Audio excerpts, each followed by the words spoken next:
Salam sejahtera, terima kasih kerana bersama dengan saya di Nazilin Unity Channel. 1 jam selepas pengumuman Anwar Ibrahim berkait dengan gaji penjawat awam, kenaikan penyelarasan gaji penjawat awam, ini yang terjadi kepada penduduk rakyat Malaysia. Penjawat awam sebenarnya gembira. Perdana Menteri telah membela kumpulan pelaksana dan staf grade rendah.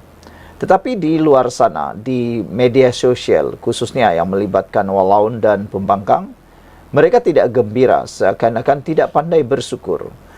Tak tahulah berapa yang mereka nak harapkan kenaikan gaji. Mungkin mereka nak mengharapkan 100% kenaikan gaji. Walhal, mereka bising pula bila kerajaan mahu menambahkan pendapatan melalui penyasaran subsidi diesel bersasar, mengurangkan kos dan mengurangkan ketirisan. Dengan pengurangan ketirisan itu, banyak penjimatan uang boleh berlaku sehingga lebih daripada 4 bilion. Dengan 4 bilion itu, dia dapat meningkatkan gaji penjawat awam. Tapi walaupun bising pula tentang diesel bersasar itu, padahal negara kita telah pun melaksanakannya dengan begitu baik melalui adanya tawaran harga ataupun bantuan minyak kepada rakyat Malaysia.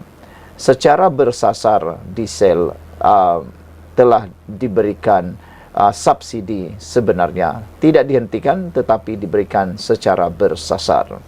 Semalam Anwar Ibrahim mengumumkan kenaikan gaji 15% secara berfasa mulai 1 Disember depan untuk kumpulan pelaksana pengurusan dan profesional. Ada netizen kata, kalau walaupun tak suka sangat dengan kenaikan gaji 15% dan juga 7% itu, kata mereka, janganlah ambil. Kalau memang tak mahu, tak apa. Lagipun tiada paksaan pun. Tapi kalau anda bersyukur, anda akan ambil. Cukuplah dengan mengambil dan tak payah bising lah kan. Ini ada menyumpah menghina, menyumpah seranah kepimpinan Datuk Seri Anwar Ibrahim. Bahkan ada juga netizen yang berani, walaupun khususnya pembangkang, berani mengecam, mencemooh Anwar Ibrahim. Dah bagi kenaikan gaji pun masih mencemuh lagi. Dah bagi kenaikan gaji pun masih menghina lagi. Bukankah itu satu perbuatan yang berdosa? Anda fikirlah sendiri. Anwar Ibrahim telah pun mengumumkan kenaikan gaji 15% secara berfasa mulai 1 Disember depan untuk kumpulan pelaksana pengurusan dan profesional. Rata-rata penjawat awam menyifatkan pelarasan sistem saraan perkhidmatan awam SSPA diumum Perdana Menteri. Anwar Ibrahim semalam membela nasib kumpulan pelaksana menikmati tangga gaji lebih baik. Hasni Hamzah berkata kenaikan 15% cukup bermakna buat kumpulan itu yang kebanyakannya grade rendah, sepertinya berdepan cabaran kos hidup untuk membeli barangan keperluan dan pendidikan anak-anak. Tinggi juga kenaikan untuk kaki tangan grade 14 macam saya. Sudah lama nantikannya dan akhirnya Perdana Menteri 10 Anwar Ibrahim tunaikan. Beliau memang mengambil berat dan prihatin masalah kaki tangan grade rendah, katanya. Memang bersyukur dengan kenaikan ini yang akan saya gunakan untuk pendidikan anak-anak dan perbelanjaan barangan keperluan, kata kaki tangan Kementerian Dalam Negeri itu ketika ditemui. Semalam Anwar yang juga Menteri Kewangan mengumumkan kenaikan gaji 15% secara berfasa mulai 1 Disember depan untuk kumpulan pelaksana, pengurusan dan profesional, manakala 7% bagi pengurusan tertinggi. Menurutnya, julat peningkatan pendapatan selepas pelarasan SSPA adalah 16.8% hingga 42.7%. Kali terakhir gaji penjawat awam dinaikkan adalah pada 2013, membabitkan pemberian satu kenaikan tangga gaji KGT antara RM80 hingga RM320. Nur Izzura Suwarni dari Jabatan Perancangan Bandar dan Desa pula berpandangan keutamaan kepada kumpulan pelaksana pengurusan dan profesional mampu mewujudkan kesamarataan sosial selain semangat untuk meningkatkan produktiviti. Terima kasih kepada Perdana Menteri kerana ramai memerlukan kenaikan ini. Pastinya ini beri semangat untuk tingkat produktiviti bagi penjawat awam. Beri perkhidmatan baik, katanya lagi. Sementara itu, Rajeswari Raja Gopal turut melahirkan rasa syukur dengan kenaikan gaji untuk penjawat awam grade rendah yang dapat mengimbangi cabaran kos sara hidup ketika ini. Bagi grade rendah PMX, bagi peratusan tinggi dapat duit lebih nanti boleh menabung dan simpan untuk perubatan kecemasan, katanya. Perdana Menteri ke-10 jaga kita jaga kerajaan, katanya, yang berazam meningkatkan produktiviti seiring dengan peningkatan gaji terbabit. Sekian dulu untuk kali ini, tinggalkan komen anda. Salam sejahtera, terima kasih kerana bersama dengan saya di Nazlin Unity Channel. Baru-baru ini hangat diperkatakan tentang isu MAHB dan BlackRock, sehingga apa yang terjadi kepada Wan Faisal Wan Ahmad Kamal begitu luar biasa hebatnya. Beliau kononnya berjuang mempertahankan, dan dialah yang terpaling menentang, dialah yang terpaling menentang isu MAHB dan BlackRock. Dikaitkan pula dengan negara Israel dan juga Palestin.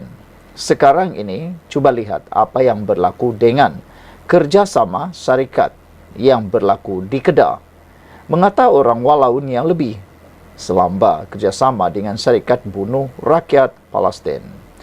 Keputusan kerajaan Kedah yang diterajui PAS bersetuju membentuk kerjasama strategik dengan Boeing SE Asia Bukti. Perangai mengata orang walaun yang lebih memang benar wujud.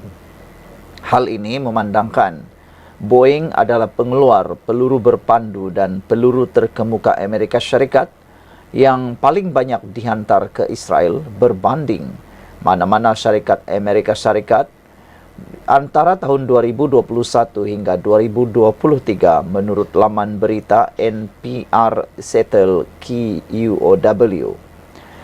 Amerika Syarikat menghantar anggaran 5.214 peluru berpandu ke Israel, dengan hampir 3.000 daripadanya ialah bom diameter kecil JBU 39 Boeing. Dianggarkan 3.000 kit bom G2 yang dikenali sebagai Joint Direct Attack Munition JDAM turut dihantar ke Israel. JDAM bukan bom kendiri, sebaliknya. Ia adalah kit yang terdiri daripada ekor dan navigasi yang menukar bom jatuh bebas menjadi bom pintar yang boleh dipandu ke sasaran. Lapor JUOW lagi, Boeing telah membina lebih daripada 500,000 JDAM sejak pengeluaran dimulakan pada tahun 1998. Ini bermakna segala jenis bom dan peluru buatan Boeing telah membunuh ribuan rakyat Palestin, termasuk kanak-kanak dan wanita, selain memusnahkan kediaman. Malah, lapor Bloomberg pada 10 Oktober 2023, Boeing mempercepatkan penghantaran 1,000 peluru berpandu tepat ke Israel ketika negara haram itu meningkatkan julat serangan ke atas Gaza. Ketika kumpulan aktivis di Amerika Syarikat pada November tahun lalu menghalang setiap pintu masuk ke bangunan 598 di kemudahan Boeing di Moiseri yang menjadi kilang menghasilkan bom dan peluru untuk genosid di Gaza, lain pula halnya dengan kerajaan negeri Kedah. Kedah menerima kunjungan delegasi Boeing SE Asia ke Wisma Darul Aman pada 12 Ogos lalu. Kerajaan negeri Kedah dilapor menawarkan Boeing SE Asia untuk menjadikan Kedah Science Technology Park KSTP di Bukit Kayu Hitam sebagai hub pembangunan strategik perniagaannya di rantau Asia Tenggara. Hal itu disebut Pengerusi Jawatan Kuasa Industri, Pelaburan, Pengajian Tinggi, Sains, Teknologi dan Inovasi Negeri Dr. Haim Hilman Abdullah menurut laporan. Saudara-saudara sekalian, pendedahan kali ini memang menarik sekali. Bagaimana sekalian walaun memainkan isu BlackRock BR untuk naratif buruk kepada kerajaan kononnya bersekongkol dengan Israel.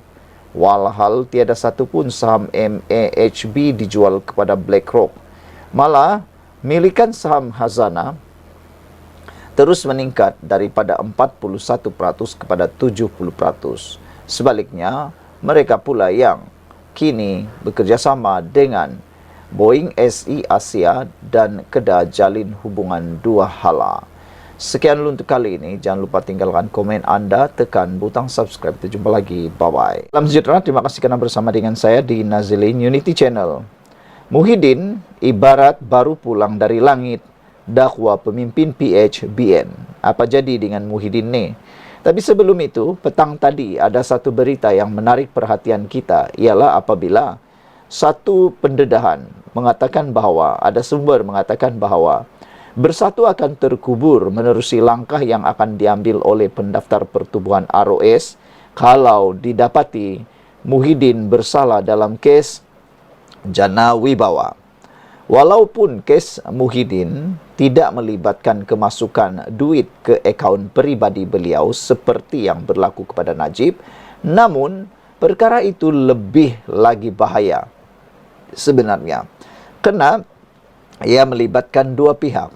Pertama, kalau Muhyiddin tidak berjaya ataupun kalau Muhyiddin didapati tidak bersalah dalam hal memasukkan uang ke dalam akaun Bersatu, dia terlepas, itu adalah rezeki beliau dan tidak perlu dipenjarakan. Tapi saya yakin ROS akan menyiasat parti Bersatu dengan kemasukan uang di parti tersebut, dengan anggapan menerima uang melalui aktiviti haram, dan besar kemungkinan kalau didapati bersalah sebab masuk dalam akaun Bersatu, macam Najib, duluannya Najib didapati bersalah, dan kalau parti Bersatu juga didapati menerima uang haram dan menggunakannya, maka besar kemungkinan menurut sumber ini boleh menyebabkan parti Bersatu terkubur layu. Kalau Muhyiddin didapati bersalah dalam kes Jana Wibawa, ini lagilah teruk. Muhyiddin akan masuk penjara kalau dia didapati bersalah. Selain daripada itu, parti Bersatu pun akan disiasat juga. Jadi dua-duanya bermasalah besar. Sebenarnya mereka hampir-hampir checkmate. Tapi isu yang dibawakan petang ini berkait dengan Muhyiddin ibarat baru pulang dari langit. Itu dakwaan pemimpin berkait dengan apabila Muhyiddin dalam kempen PRK Nenggiri mendakwa rakyat ditemuinya mengharapkan PN segera mengambil alih Putrajaya susulan kenaikan kos sara hidup. Ada yang lucu dengan kenyataan tersebut. Pemimpin UMNO dan Amanah menyifatkan Muhyiddin Yassin ibarat baru pulang dari langit. Apabila mendakwa ramai rakyat ditemuinya mahu Perikatan Nasional PN segera mengambil alih Putrajaya. Tapi ada netizen yang menyindir. Mereka kata bila nombor dah cukup. Nah, itu yang mereka sindir. Bila PN nak memerintah kerajaan ni, nak ambil alih kerajaan perpaduan ataupun kerajaan persekutuan, mereka sebenarnya bukan mahu, tapi nadanya menyindir. Kerana sebelum ini banyak walaun, banyak aktivis, banyak pemimpin PN, pembangkang yang sibuk kata mereka akan ambil alih kerajaan persekutuan pada tarik ini, tarik ini, tarik ini, tarik ini, tarik ini, entahlah sampai ke tariknya tak tahu bila. Ahli Majlis Kerja Tertinggi UMNO Razlan Rafi mendakwa bekas Perdana Menteri itu seolah-olah terlupa Kelantan dan Nenggiri terbelakang di bawah pimpinan sekutunya PAS sejak 34 tahun lalu, namun tidak menegurnya. Beliau umpama baru balik dari langit dan tiba-tiba bawa isu dari sana. Suasana kehidupan sebenar tidak diambil tahu, tapi nak selesaikan isu langit. Muhyiddin perlu merasai sendiri kehidupan Nenggiri di Nenggiri tanpa tanah dan pembelaan kerajaan negeri selama 34 tahun selain berlaku masalah air serta pelbagai lagi, katanya kepada FMT. Muhyiddin dan PAS patut malu kepada diri sendiri kerana tidak dapat mengeluarkan rakyat terutamanya di Nenggiri dari kemiskinan. Razlan mengulas kenyataan Presiden Bersatu itu yang berkata, Rizwadi Ismail perlu menang pada PRK Nenggiri esok sebagai isyarat kepada pentadbiran Perdana Menteri bahawa rakyat kini terbeban dengan kenaikan kos sara hidup. Ahli Parlimen Pagoh itu mendakwa ramai rakyat ditemuinya mengharapkan PN segera mengambil alih Putrajaya susulan kenaikan kos sara hidup yang semakin menekan di bawah kerajaan perpaduan. Sementara itu, Ahli Jawatan Kuasa Amanah Pusat Muhammad Sani Hamzah meminta Muhyiddin tidak menjadi munafik politik dengan mengeluarkan pelbagai dakwaan tidak berasas terhadap keadaan semasa negara. Beliau yang juga ahli Parlimen Hulu Langat mengakui berlaku sedikit kenaikan kos sara hidup, tetapi pentadbiran kerajaan perpaduan sentiasa cuba mengawalnya seperti dilakukan terhadap harga ayam. Ringgit juga mengukuh dan ekonomi Malaysia dalam keadaan baik. Muhyiddin jangan jadi munafik politik. Sepatutnya bagi tahu perkara betul. Muhyiddin ini pada saya macam orang meroyan. Dulu masa jadi PM pun apa yang dia buat? Rakyat tolong rakyat dan keluarkan duit KWSP sendiri katanya. Masa beliau lagi teruk ramai orang tiada kerja dan tiada barang, barang tiada kata beliau. Sekian untuk kali ini. Jangan lupa tinggalkan komen anda, tekan butang subscribe. Kita jumpa lagi.